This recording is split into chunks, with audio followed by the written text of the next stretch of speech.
요즘에 이제 우리가 세상을 살잖아요. 세상을 돌아보시면은 이런 말 많이 듣지 않나요? 이제 상식이 통하지 않는 세상이다. 상식이 통하지 않는 세상. 비상식적이다. 몰상식하다. 상식.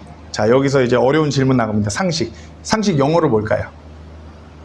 아, 이제 다 우주로 가기 시작해요. 상식 영어로. 상식. 영어로 common sense라고 해요. common sense. 상식은 우리가 이제 제가 보통 어느 단어에 대해서 의미를 말씀드리면 표준 국어 대사전을 검색해서 알려드리는 거예요. 상식의 정확한 의미는 우리가 상식 그러면 다들 아마 이제 40대, 50대 분들은 도전 골든벨을 떠올리실 거예요. 상식 그러면 이거 들고 써서 이거 자꾸 퀴즈 맞히는 걸 생각하세요. 상식은 정확하게 그 의미가 아니라 국어사전에 의하면 상식의 의미는 사회 구성원들이 보통 알고 있거나 알아야 할 지식, 즉 일반적인 견문, 이해력, 판단력, 사리, 분별 등을 뜻하는 거예요.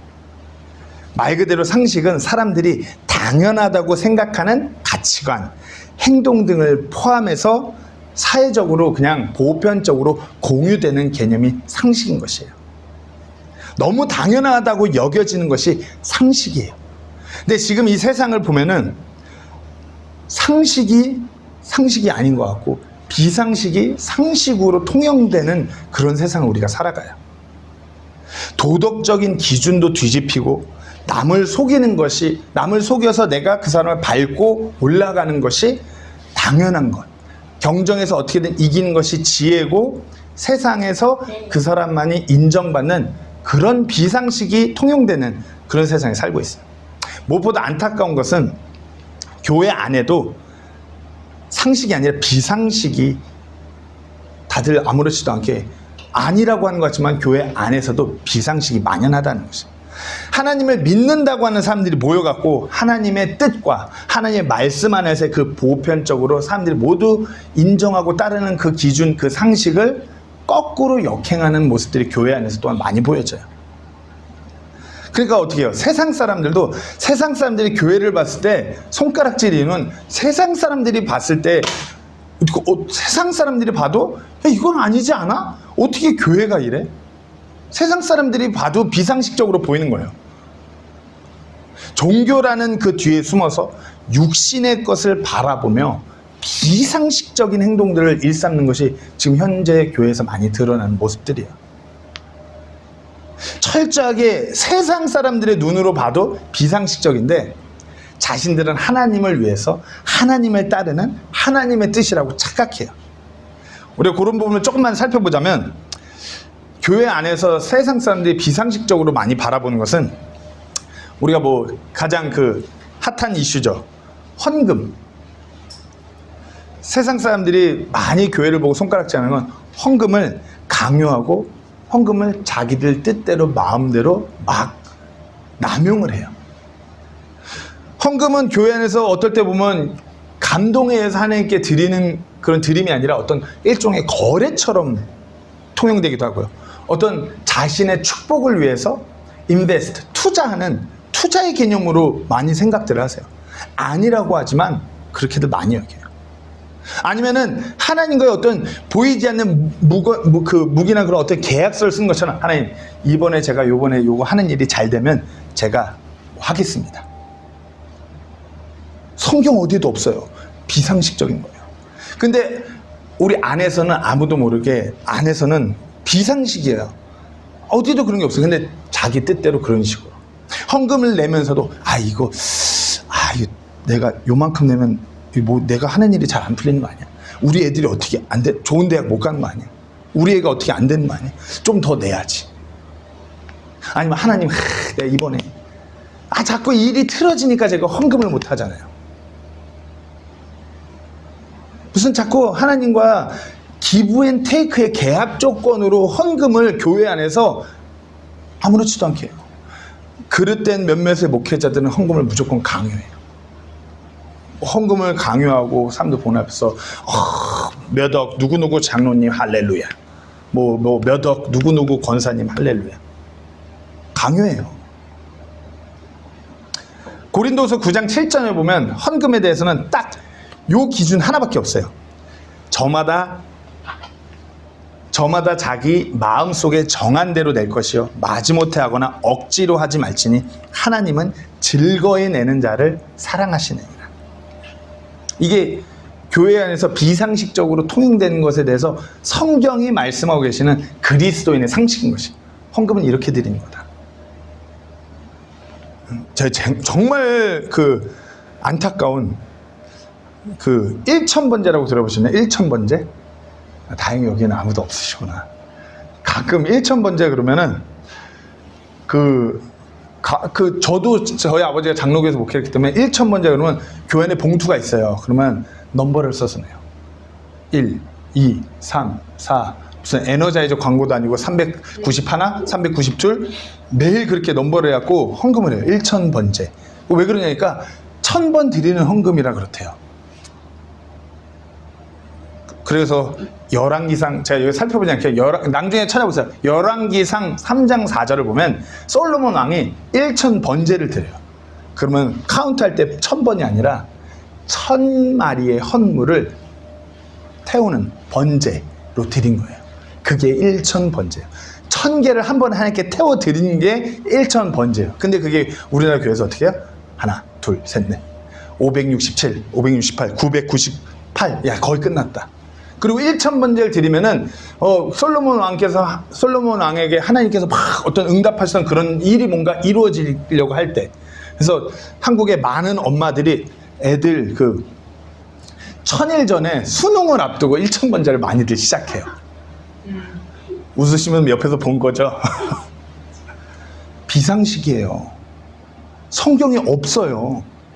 사람이 그냥 자기 뜻대로 자기가 하고 싶은 대로 하나님을 놓고서 자기가 비상식을 만드는 거예요. 그건 불신앙에서 오는 거예요. 아무리 교회 안에서 아무렇지도 않게 전통적으로 통용하고 있다고 해도 비상식적이고 불신앙인 것이에요. 뭐 헌금뿐만 아니라 어떤 기복신앙, 뭐 번영복음, 예수님을 따르는 제자의 삶을 살아가는 것이 아니라 내가 이 정도 교회에서 헌신하고 내가 교회에서 이 정도 하면 우리의 삶이 어느 정도 더 축복받고 올라가겠지. 나의 삶을 구하면서 하나님이라는 예수님이라는 간판을 세워요. 제가 성공하고 제가 이렇게 된 이유는 하나님을 위해서입니다. 예수님의 이름을 드높이기 위해서. 그렇게 말하는 사람 치고 단 한 사람도 정말 하나님 말씀하에 사는 사람 못 봤어요. 간판만 예수님 걸어놓고 자기 하고 싶은 대로 살아요. 자기의 부를 누려요. 마태복음 6장 33절 말씀에 오히려 너희는 첫째로 하나님의 왕국과 그분의 의를 구하라. 그러면 그분께서 이 모든 것을 너희에게 더하시리라. 하나님의 왕국이 이 땅에서 확장되는 것, 하나님의 그 의를 추구하고 그 의 안에서 나아가는 것, 이렇게 살면 하나님께서 우리를 돌봐주신다고 하는데 내가 나 자신을 돌보는 것, 그러면서 자꾸만 하나님을 갖다 붙여요. 비상식적인 것이에요. 교회 건축은 어떤가요? 저는 진짜 많은 이단과 각종 종교 집단들이 가장 하는 것이 교회 건축이에요. 교회, 제가 늘 말씀드려요. 교회는 건물이 아니라 공동체예요. 제가 늘 말씀드려요. 세부 침례교회를 방문하고 싶습니다. 그러면 여기 메리디안 빌딩 1510호 안 와도 돼요. 여기 마리아 루이사의 괜찮은 카페들이 많잖아요, 근처에. 그런 카페에서 정훈 형제님, 영수 형제님 만나고 가면은 세부 침례교회 방문한 거예요. 아니면 여기 88 에비뉴에서 정준성 형제님하고 저랑 해서 같이 만나고 하면 세부 침례교회 방문하고 간 거예요. 교회예요. 이게 교회. 건물이 아니에요. 무슨 교회에 그래갖고 건물을 이렇게 갖고 하나님이 이 전에서 살아 움직이신, 아니요. 그냥 예배 모임 장소예요. 지금은 이제 많이 없어졌는데 저의 어렸을 적에 정오 말고 은유주 나이 때 제가 한번 강대상이라고 하죠. 이거 강대상. 신발도 벗고 올라갔어요. 신발 신고 올라가서 혼났던 적인데 그 다음번에 신발을 신고 올라가는 데가 아니고 신발을 벗고 올라가서 또 혼났어요. 어딜 감히 네가 거기로 올라가냐고. 강대상은 주의 종이 가는 거룩한 그런 게 어디 있어요. 자꾸만 성전 그래갖고 성스러운 거룩한 건물, 비상식적인 거예요. 성경에서 성전이라면 이렇게 말씀하십니다. 사도행전 7장 48절에 그러나 지극히 높으신 분께서는 손으로 만든 전들에 거하지 아니하시나니 이것은 대한 자가 말하는 바와 같도다. 하나님께서는 사람이 만든 이 건물에 거하시는 분이 아니라고 성경은 말씀하세요. 고린도서 6장 19절에 무슨 말이냐? 너희 몸이 너희 안에 계시는 성령님의 전인 줄을 너희가 알지 못하느냐. 하나님이 거하시는 성전은 예수님을 믿는 우리가 성전인 것이에요. 우리가 거룩해야 되는 것이에요. 무슨 건물을 으리으리하게 주고 청소를 막 으리으리 깨끗하게 막 삐까뻔쩍하게, 아니요. 비상식적인 것이에요. 물론 주일에 성도들이 모이는 장소가 쾌적하고 넓고 여기가 화장실도 관리가 잘 되고 좋죠. 모인 형제 지체들이 얼마나 좋겠어요. 그러나 그것이 어떤 하나님의 명령인 것 마냥 이것은 비상식적인 거라 이거죠. 교회를 들어보면 이제는 교회의 가장 안타까운 점이, 교회가 성도들이 모였을 때 성도들이 함께 하하호호하고 서로를 세워주고 서로 함께 연합되는 공동체가 아니라, 이제 어찌 보면 교회 안에 쓱 와갖고 예배를 관람하는 식으로 쓱 보고 가는 식의 교회가 트렌드예요. 교회 옆에 오는 사람한테 함부로 말 걸면 안 된대요. 다음 주에 안 나올 수 있대요. 그래서 개척교회는 가지 않고 대형교회만 간대요. 대형교회 왔을 때도 한 두세 달을 지켜보고 말을 걸어야 된대요. 안 그러면 나간대요. 오자마자 오셨어요? 이렇게 말하면 안 된대요. 가만히 바라보래요. 한 몇 개월 바라보고 이제 이렇게 계속 보인다 싶으면 그때 가서 이제 말 걸고 등록하는 거래요. 그리고 등록해서도 뭘 자꾸 말 걸고 뭘 같이 이러면 안 된대. 교회 안 나온다고 내비둬야 된대. 와서 예배 으리으리한 찬양대 막 어마어마한 그런 설교가의 설교 막 듣고 교회 이런 거 보고 조용히 가고, 관람하는 형태의 예배, 개인주의가 만연한 교회, 비상식적인 교회예요. 과거에 우리가 사도행전에서 교회들의 모습을 보아 알건데, 정말 그들이 삶 가운데서 힘들게 했다가 다락방 같은 데 서로 모여갖고 서로의 안부를 묻고 서로의 소회를 묻고 격려하고, 우리 또 한 주간 또 잘 믿음 안에서 버텨보자, 말씀 안에서 은혜를 서로 나누고, 이게 교회예요. 뭐 와서 쓱 와갖고 출석도장 찍고 예배 잘 봤다 이러고 가는 게 교회 아니고요. 어떤 막 자꾸만 예배는 이렇게 모여서 성도가 서로 교제하고 하나님의 말씀에 가장 귀한 것을 드리는 것이 주의 첫날 예배인데, 주의 첫날 예배도 어떤 음악, 자기의 감정이 막 이렇게 되고, 뭔가 내가 뭘 느껴야 되는, 하나님이 높여주셔야 되는, 내가 뭘 느껴야 되는 자기 중심의 예배로 자꾸 가요.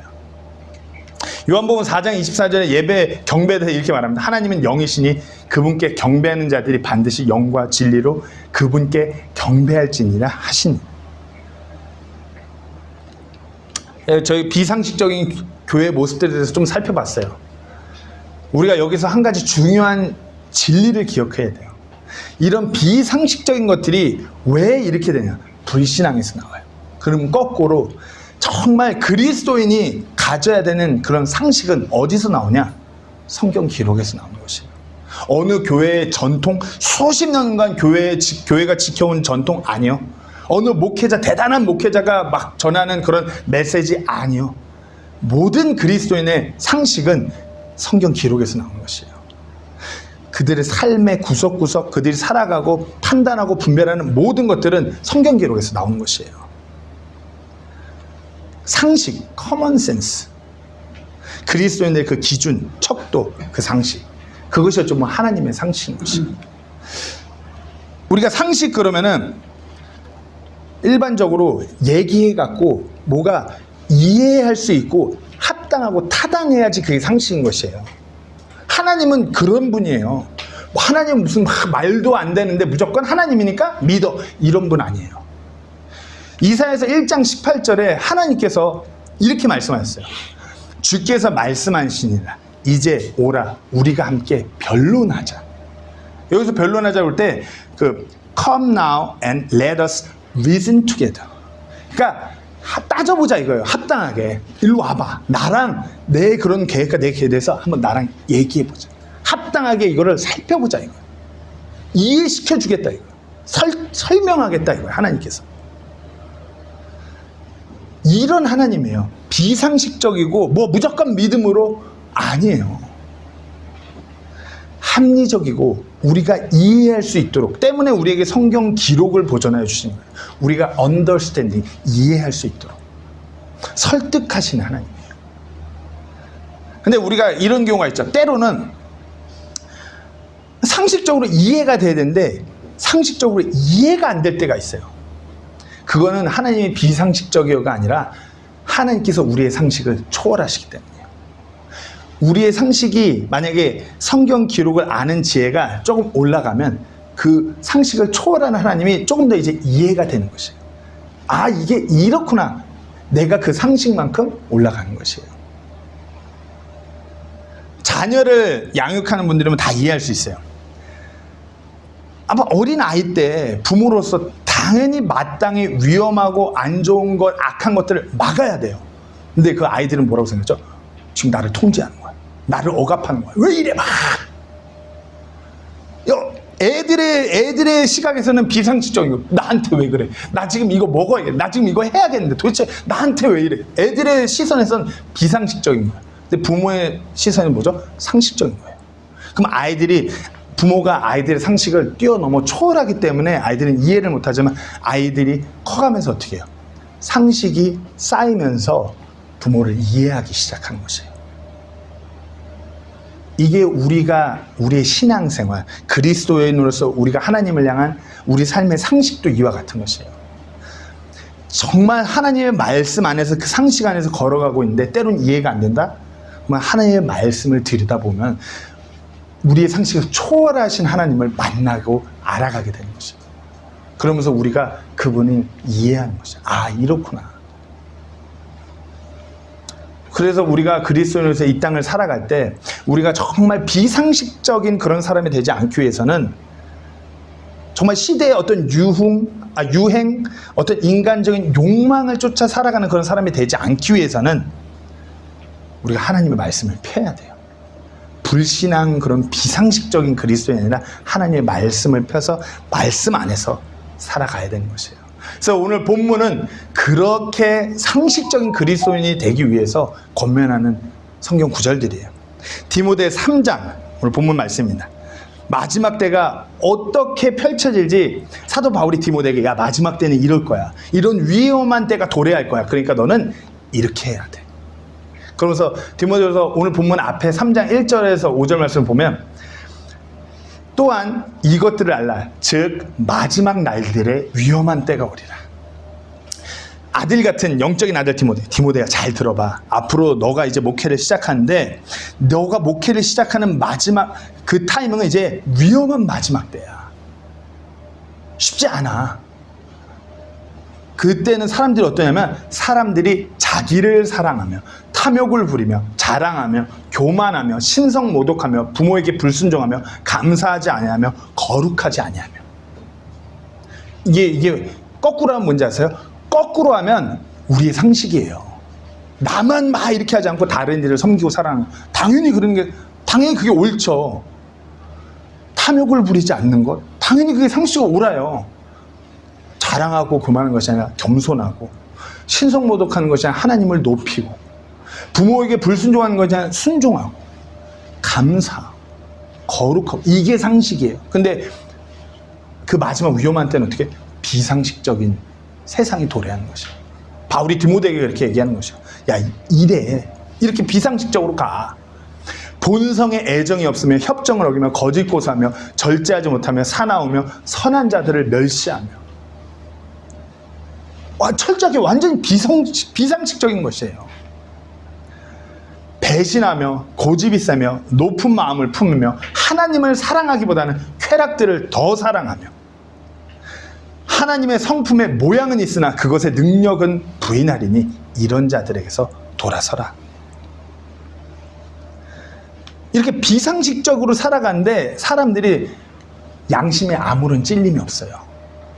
양심이라는 건 이따가 좀 더 성경 구절을 더 이렇게 살펴보겠지만 양심이라는 건 제가 설명을 드리면 양심은 사람으로서 하나님의 흔적이 있는 것이에요. 우리가 양심이 있으면은 선과 악에 대해서 우리가 이렇게 배우고 상식적으로 채우지 않아도 양심은 어느 정도 이것이 옳다 그런지를 분별할 수 있어요. 아이가 아무것도 모를 때 아빠 얼굴을 팍 때려요.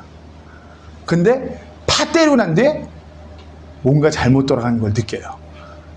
그런 걸 가르친 적이 없는데 어린 아기가 아빠 얼굴 때린 다음에 참 이러면 양심이 빨리 반응. 근데 한 대 때리고 또 연타로 한 2대, 3대, 한 5대 더 때 그러면은 또 이러면 양심이 조금 느리게 반응해요. 하나님의 흔적이에요. 선과 악을 분별하는.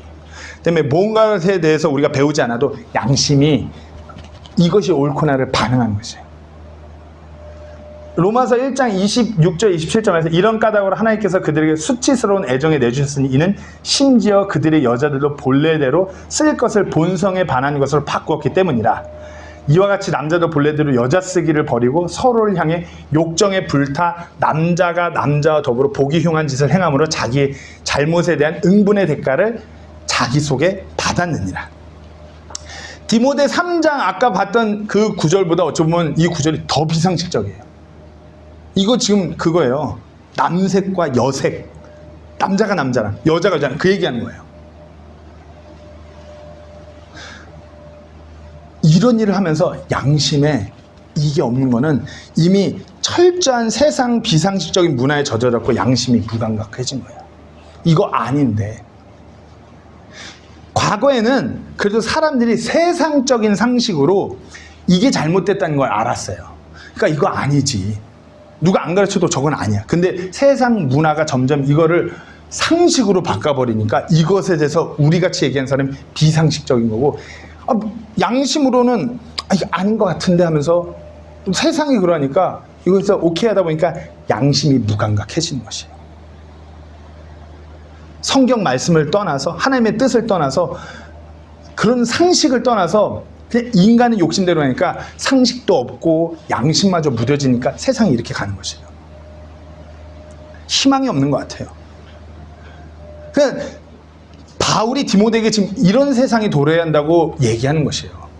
아이러니하지 않나요? 이제 목회를 시작하는 젊은, 아마 디모데 때가 목회를 시작할 나이가 우리 정호가 보다 한 3, 4살 많았을 나이에 목회를 시작했을 거라고 그렇게도 봐요.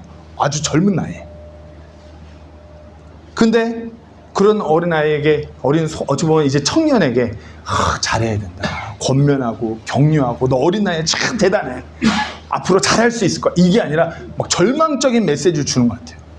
앞으로 세상이 이럴 거야. 완전히 비상식적인 세상이 이래. 남자들이 남자끼리 막 이러고 여자가 갑자기 머리를 스포츠로 하고 막 이래 갖고 막 나타나고, 이런 세상이 너가 목회할 세상이야. 이게 격려나 위로인가요? 절망이고 아주 뭐 망하라고 막 뭐 얘기하는 것 같아요. 근데 이게 사실이에요. 이게 팩트고, 앞으로 희망 없는 사역을 네가 짊어질 거야라고 말하는 것 같아요. 그러나 바울이 디모데에게 앞으로의 네가 맡아야 될 그 사역에 대해서 설명한 건 팩트고, 그 뒤에 더 확실한 팩트에 대해서 권면한 것이에요. 그 중심에 바로 성경 기록이 있는 것이에요.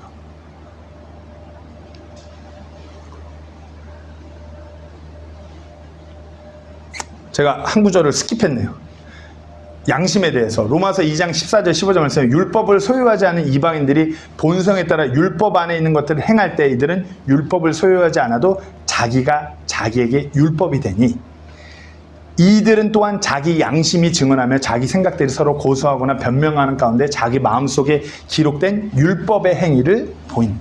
그러니까 배우지 않아도, 율법을 배우지 않은 이방인들 안에도 양심이라는 것이 있다는 것이에요. 양심이 있어서 그 율법에서 말하는 하나님께서 원치 않는 게 무엇인지 분별할 수 있다는 것이에요. 그것이 하나님의 어떤 우리 안에 있는 흔적, 양심인 것이에요. 자, 다시 돌아와서 그런 양심마저도 무뎌지고 무감각해지는 그런 세상, 디모데가 앞으로 목회 사역장이에요. 바울이 그거에 대해서 확실하게 막 얘기한 다음에 이제 한마디를 더 이어갑니다. 모든 성경 기록은 하나님에 의해 주어진 것으로. 그렇게 절망적이고 암울한 것에 그런 상식이 통용되지 않는, 정말 양심적으로 봐도 이게 아닌데 이런 세상에 도래했는데, 모든 사람들이 그게 상식인 것 마냥 막 이러는데, 그것을 되돌릴 수 있는 그 비상식적이고 말도 안 되는 불법과 죄, 그것에서 정말 하나님의 상식으로 되돌릴 수 있는 단 하나의 길을 제시하는 것이 성경 기록. 성경 기록은 어떤 사람의 철학이나 학문의 문화적인 산물로 기록된 것이 아니라 하나님의 입으로부터 나온 하나님의 영감에 의해 주어진 것. 불변하고 오류가 없으며 영원 무궁한 진리의 말씀인 것이에요. 능력이 하나님 말씀. 모든 성경 기록은, 이 성경 66권 전체가 하나님의 영감에 의해 주어진 것이고, 여기 그 다음에 뭐라고요? 교리와 책망과 바로잡음과 의로 교육하기에 유익하니. 성경은 단지 어떤 지식을 전달하는 두꺼운 책이 아니에요. 성경책보다 더 두꺼운 책들이 있어요. 제가 봤어요.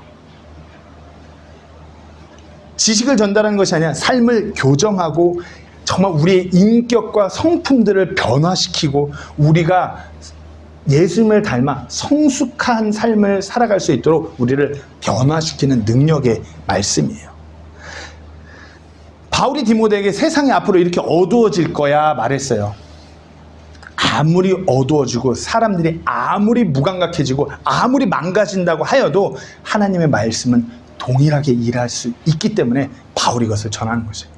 그러니까 바울이 절망적인 메시지를 디모데에게 한 것 같지만 그 절망 가운데서 일하는 하나님의 그 말씀에 대해서 지금 권면하는 것이에요. 사람이 이 땅에서 어떻게 살아야 할지를 가르쳐주고 양심마저도 무감각해진 그런 사람들의 찔림을 줘서 그들의 양심이 다시 반응하고 그들이 다시 상식에 반응하는 삶을 살 수 있도록 하는 것이 이 성경 기록인 것이에요. 자, 그러면 이제 서론이 길었습니다. 이제부터 나눠보려고 해요. 모든 성경 기록은, 그래서 짧게 준비했어요. 모든 성경 기록은 하나님의 영감에 의해 주어진 것으로, 첫 번째 뭐라고요? 교리와 교리. 우리 독립침례교회에서 쭉 생활을 하신 분들은 교리라는 단어가 되게 익숙해요. 근데 장로교회에서 생활하신 분들은 교리 그러면은 장로교 교리? 감리교 교리? 이렇게만 떠올려요. 왠지 아세요? 왠지 아세요? 개역개정 성경에 교리라는 단어가 나오지 않아요. 교훈으로 나와요. 교훈의 의미는 앞으로의 행동이나 생활에 지침이 될 만한 것을 가르침. 교훈. 그러니까 장로교회뿐만 아니라 그냥 다 장로교회가 다 이런 건 아니지만 많은 기성교회들이 설교가 좋은 사람 되라고 해요. 좋은 사람. 윤리적으로 좋은 사람. 사람들이 봐도 인정하는 좋은 사람, 좋은 성품, 목소리도 점잖고 매너도 좋고 이런 사람 되라는 설교를 많이. 물론 나쁜 거 아니에요. 근데 성경 말씀이 그저 교훈을 전달하는 책이라면 저는 다른 책 추천할 책 많아요. 더 좋은 사람. 솔직히 성경 말씀보다 교훈으로 따지면 더 막 이렇게 감수성에 젖어갖고 이렇게 할 수 있는 책들 많아요. 성경 기록은 우리 생활의 어떤 지침이 되는 교훈만을 전달하는 책이 아니에요. 뭐 교훈을 전달하는 책도 있어요. 잠언 말씀이라든가. 그러나 단순히 거기서 그치는 것이 아니에요. 교리의 유익이 있는 것이에요. 교리라는 것은 종교적인 원리나 이치, 신앙의 체계, 그 종교라는 교회가 규정한 신앙의 체계를 알려주고 가르쳐주는 것이 교리예요.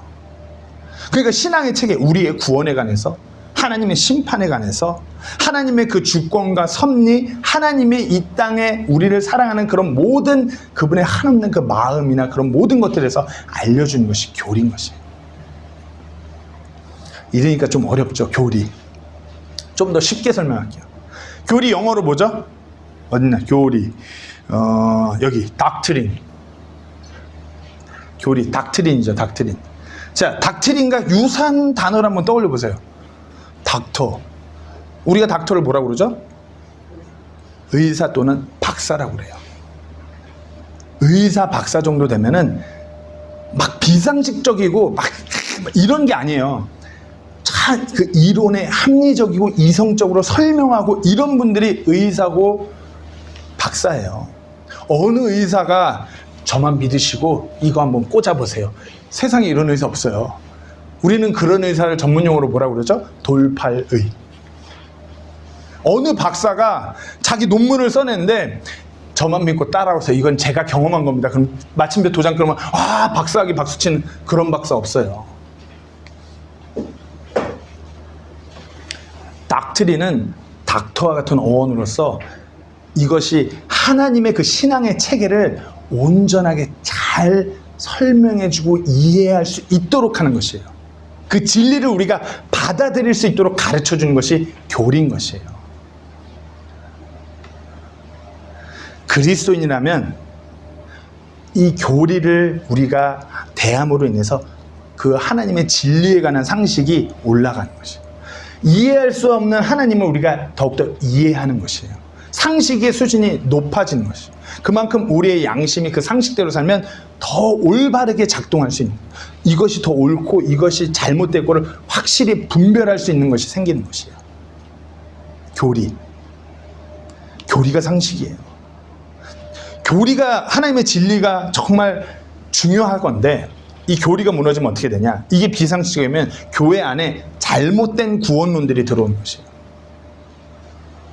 교회 안에 어떤 예정론, 행위구원론, 비상식적인 교리가 진리처럼 들어와요. 그것이 마치 성경 말씀에 기록된 것이 마냥. 에베소서 말씀에 예정되었다. 분명히 예정, elected 있어요. 근데 예정은 제가 말씀드렸죠. 선택, 초이스가 아니라 플랜인 것이에요. 하나님께서 교회를 이렇게 인도해서 천국으로 입성시킨다. 이걸 예정하신 거예요. 우리가 그 예비한다고 준비한다는 예자에서 많이 쓰잖아요. 그거예요. 미리 내가 우리 정훈 형제는 몸이 좋으니까 선택. 이런 거 아니고요. 자기들의 어떤 인간적인 무언가의 종교 철학에 껴맞추는 거야. 행위구원. 여기 이번에 산토니뉴 철치 방문하실 건가요? 가시면은 행위구원의 끝판을 볼 수 있습니다. 이한이, 이린이 같은 애들이 저 뒤에서 어마어마한 성당이거든요. 뒤에서 무릎 꿇고 무릎을 이러면서 기도하면서 가요. 무릎 꿇고 이렇게 하면서. 그렇게 해야 구원에 이를 수 있다고 하면서. 행위. 더 좋은 더 많은 물질을 하나님께 드리고 더 선한 일을 행해야지 우리의 구원을 이뤄갈 수 있다는 행위구원. 얼마나 더 좋은 일을, 얼마나 헌금을 더 해야 되는데. 비상식적인 거예요. 너무나 비상식인데 이게 상식인 것 마냥 통용돼요. 아니면 모두가 다 구원받는다. 만민구원론. 우리가 다 구원받습니다. 우리가 다 천국 갑니다. 저 사람 진짜 아닌 것 같은데. 저 사람은 하나님을 완전히 등지고 세상에서 철저하게 악하고 하나님을 저주하며 살아가는 사람인데 어떻게 구원을 받아? 비상식적인 것이에요. 성경 기록을, 이 교리를 우리가 배우면은 그것이 비상식적인 것을 분별할 수 있는 것이에요. 그러면 누가 막 그러시죠? 믿음이 없는 분들은 은혜로 구원받는다는 것도 비상식적으로 느껴질 수가 있어요. 은혜로 구원받는 것도 비상식적일 수 있어요. 때문에 우리가 교리가 필요한 것이에요. 우리가 은혜로 구원받고 믿음을 갖고 천국 가는 거 모르시는 분들 보면 비상식적인 거 아니야? 우리가 근데 성경 말씀을 피면은 비상식이 아니라 우리의 상식을 초월하는 것이에요. 우리는 교리적으로 딱 따져봤을 때 은혜의 복음을 받아들이고 구원받은 사람들이에요.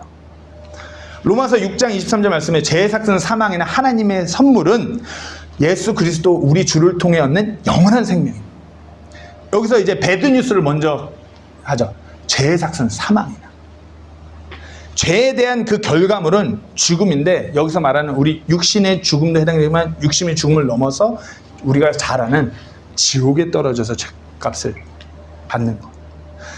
사람들의 양심이 있으니까 세상 문화가 죽음 뒤에 어떤 심판이 있다는 건 사람들이 얼추얼추 자꾸 그래요. 그러니까 세상에 자꾸 종말 영화나 어떤 심판 영화들이 자꾸 나와요. 거기에 자꾸 사람들이 반응하는 것도 이 안에 양심이 있기 때문이기도 하고요. 세상의 원리고 이치예요. 죄를 지었으면 죄의 결과를 받는 것. 그러니까 이 법이라는 것이 어찌 보면 사람의 여기서부터 시작된 거예요. 죄를 그냥 방치하면 안 되는 거예요. 그 죄에 대한 결과물이 분명히 있어요. 우리가 교통 주차를 잘못해도 벌금 딱지를 물고요. 과속을 해도 벌금을 물어요. 분명한 삭스 있어요. 성경 말씀은 분명히 모든 죄의 그 삭스는 사망이라고. 그런데 하나님의 선물은 예수 그리스도 우리 주를 통해 얻는 영원한 생명이에요. 예수 그리스도 우리 주, 아니 죄의 삭스는 사망인데 예수 그리스도를 통해서 영원한 생명, 이거 좀 비상식적인 거 아니야? 그럼 성경 기록은 또 설명해요. 히브리서 9장 20절에 율법에 따라 거의 모든 것이 피로써 깨끗하게 되는 피 흘림이 없이는 사면이 없느니라. 사망에 관련된 죄의 극한 죄의 형벌은 사망이에요. 교도소에서도 그러잖아요. 사형.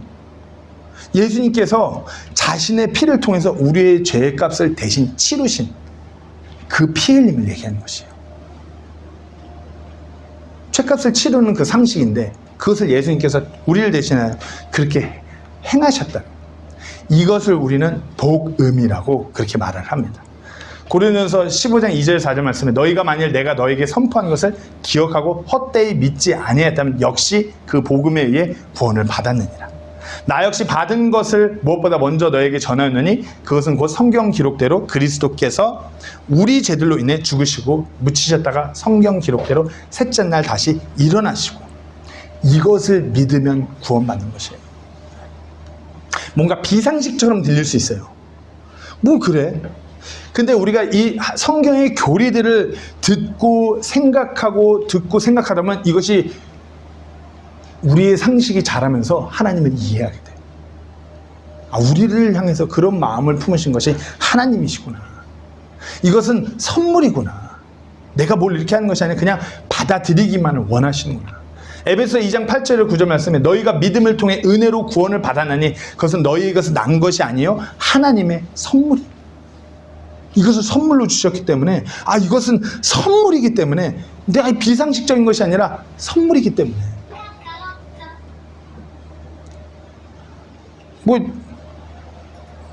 정우 형님이 저 핸드폰을 저한테 목사님 선물입니다 쓰세요 그러면서 목사님 근데 할부가 남았으니까 매월 한 6개월 동안 1,000페소씩은 좀 내주세요 이러면 이거 선물 아니죠. 그쵸? 선물 아니죠. 거래잖아요. 선물은 거저주는 것이 거기에 어떤 조건과 아무것도 없이 거저주는 것.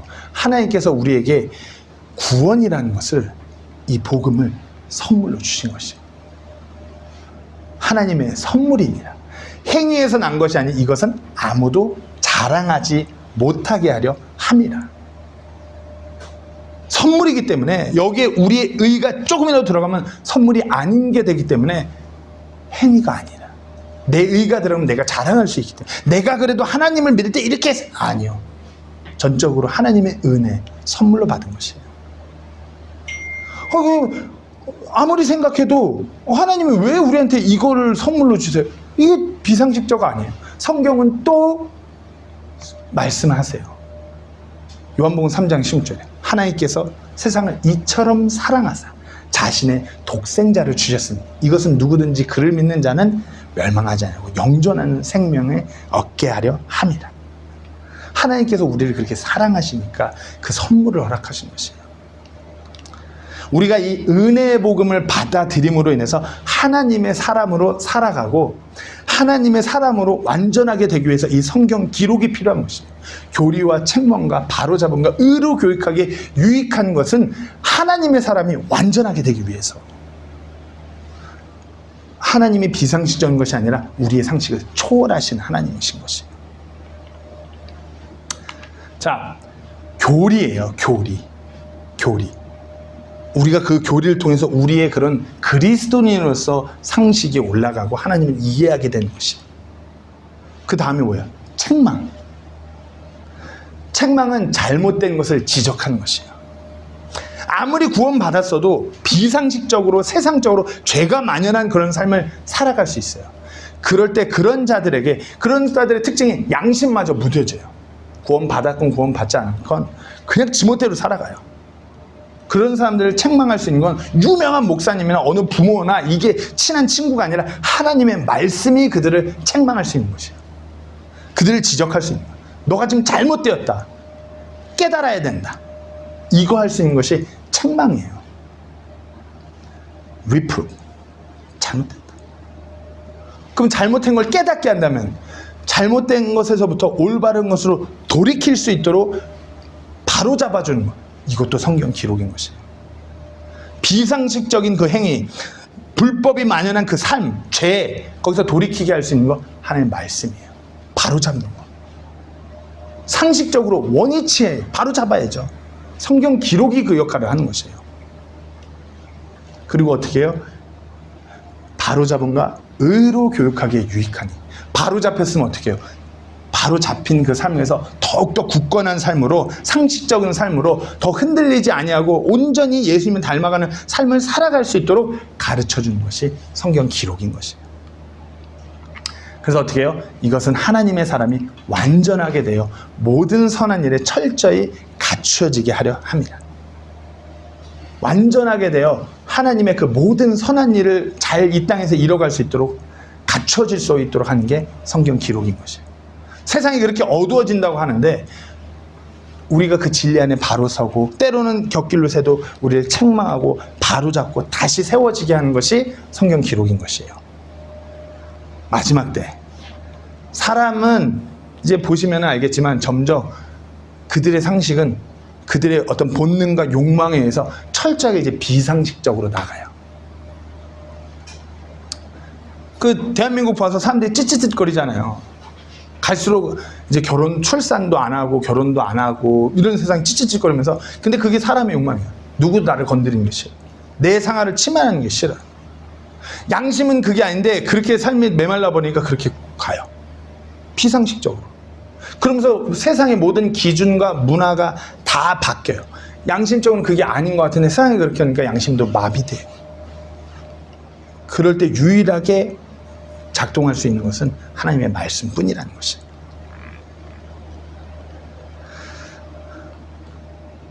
성경 말씀을 잘못 이해하신 분들이 많아요.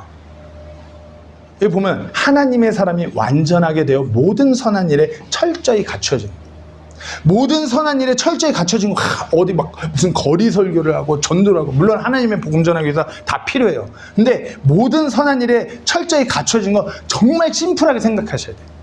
그리스도인 이 땅에서 가장 그리스도인의 그런 선한 일을 철저히 갖춰지게 하는 건 먼저는 내가 그리스도인이 되는 것이에요. 두 번째로는 내가 남편이고 아내가 되는 것이에요. 그게 가장 확실한 하나님의 선한 일입니다.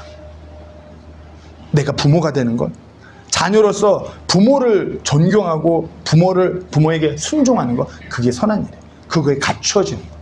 이게 상식이잖아요. 내가 내 주변 사람들을 사랑하고 섬기는 것, 이게 상식이에요.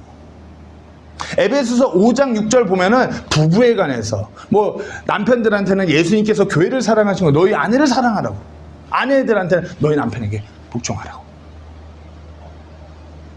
자녀들에게는 너희 부모에게 순종하고 존경하라고.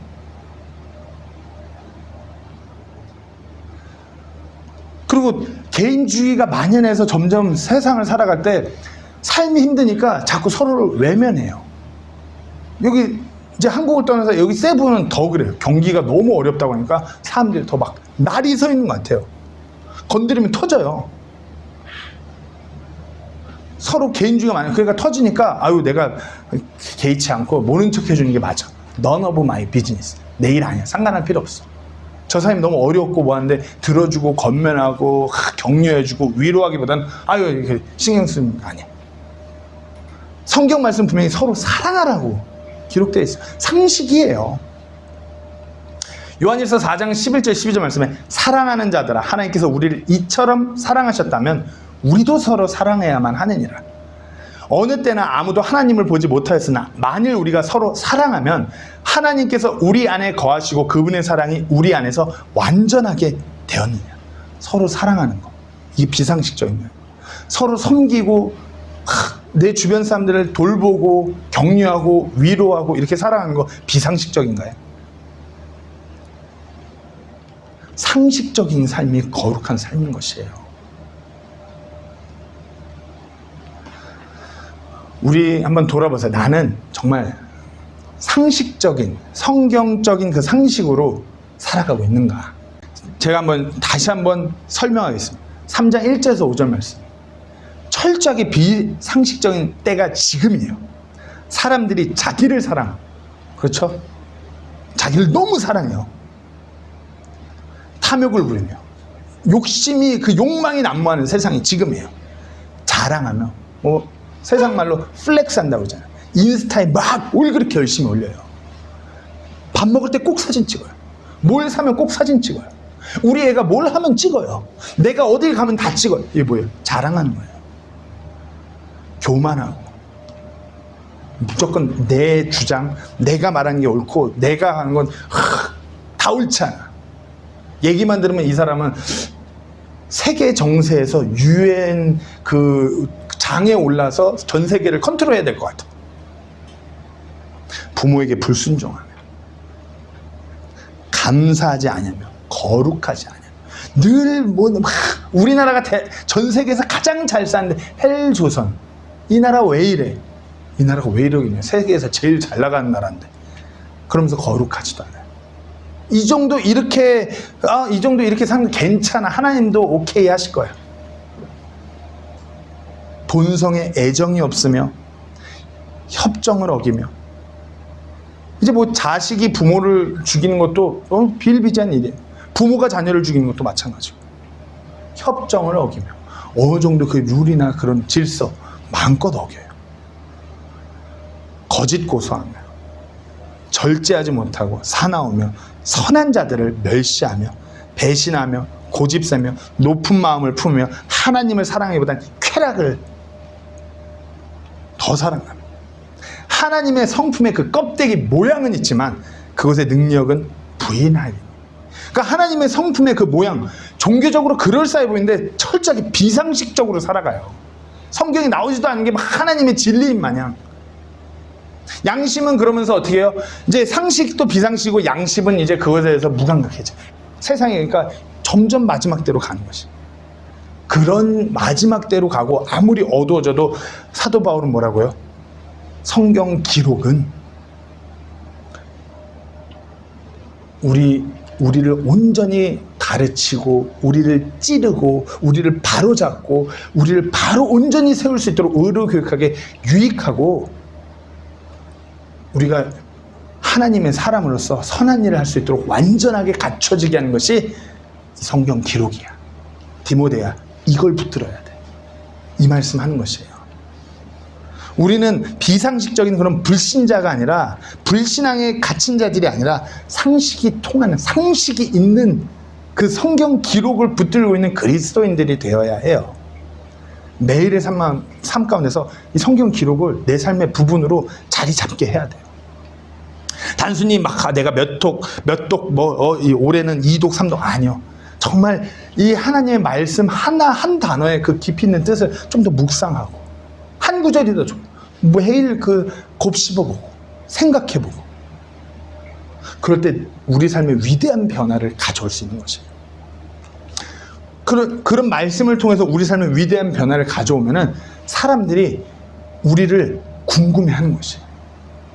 비상식적으로 살아가면 우리를 멸시하고, 저 교회 다니는 왜 저래? 근데 상식대로, 이 말씀대로, 정말 말씀대로 붙들고 살아가면 사람들이 궁금해하는 것이에요. 저 왜 그럴까?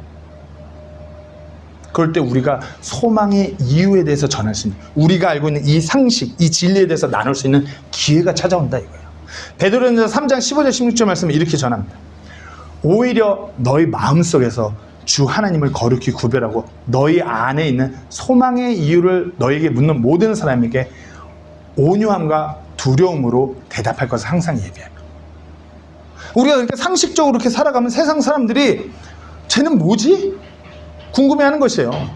쟤는 뭔가. 그것을 우리가 대답할 것을 예비하래요. 어떻게? 우리의 상식을 잘 쌓아놓고 있으라 이거예요. 선한 양심을 가지라. 우리의 상식이 이렇게 잘 쌓이면 우리의 양심이 온전하게 일합니다. 그럼 어떻게 해요? 선한 양심을 가지게 되는 것이에요. 이것은 그들 즉 그리스도 안에 있는 너희 선한 행실을 거짓되게 비난하는 자들이 너희를 가리켜 악을 행하는 자라고 비방하다가 수치를 당하게 하려 함이라. 상식대로 살아가면 우리가 막 세상에서 내가 지는 것 같고 뭔가 손가락질 받는 것 같아도 결국엔 우리가 세워진다라는 것이에요. 세상은 정말 진리 가운데서 상식적으로 살아가는 우리를 비상식적인 눈으로 바라볼 수 있어요. 그러나 우리가 성경 기록이라는 이 상식대로 살아가면 우리의 양심이 더 선해지고 더 바로 세워지고 누가 봐도 그리스도인들이야, 그렇게 인정받는 우리가 될 줄로 믿습니다. 우리가 그렇게 마지막 때 이 믿음, 성경 기록대로 살아가는 우리의 믿음을 굳건히 하고 우리의 신앙이 늘 매 순간마다 승리하는 우리 모두가 되기를 간절히 소망합니다. 기도하고 마치겠습니다.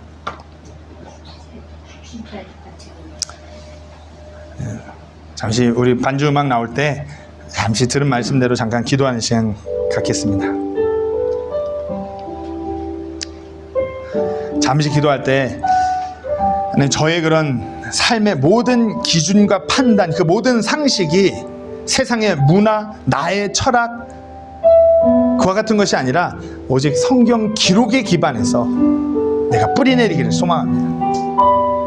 어떤 가치나 모든 것들을 판단할 때 하나님의 말씀을 기준으로 판단하고 말씀을 따라 걸어가게 해주십시오. 성령께서 내 마음 안에서 그렇게 일하여 주십시오. 잠시 기도하시겠습니다.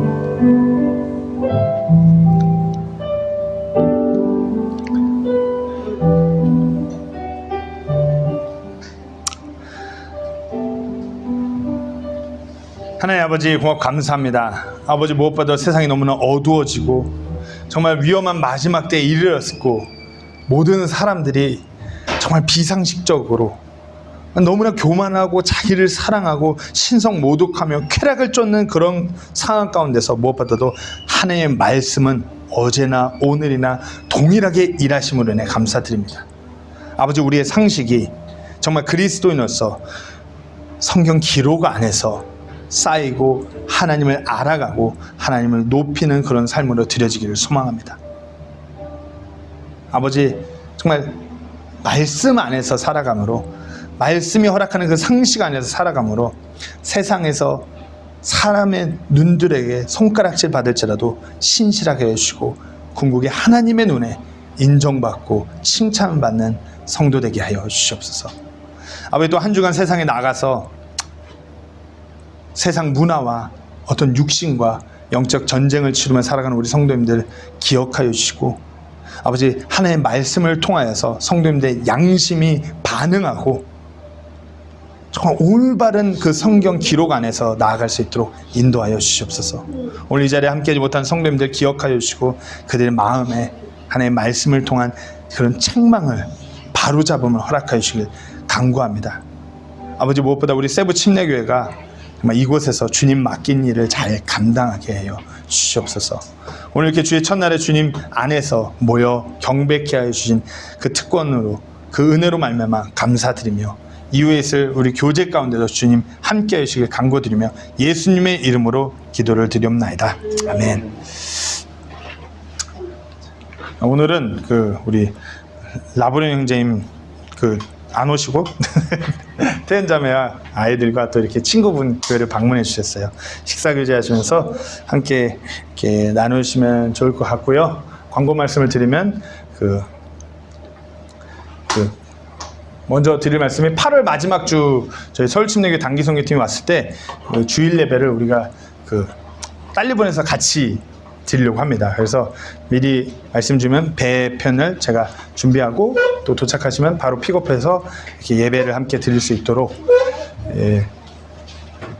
그렇게 하려고 합니다. 그래서 조금 멀고 좀 이례적인 일이지만 기도하면서 함께 기쁜 마음으로 함께 모여서 예배할 수 있도록 그렇게 참여해 주시면 감사하겠습니다. 수요 모임 동일하게 있고요. 그리고 또 복음 전할 수 있는 그런 기회를 만드셔서 사셔서 주변 사람들의 밥 한 번 더 사주시고 커피 한 번 더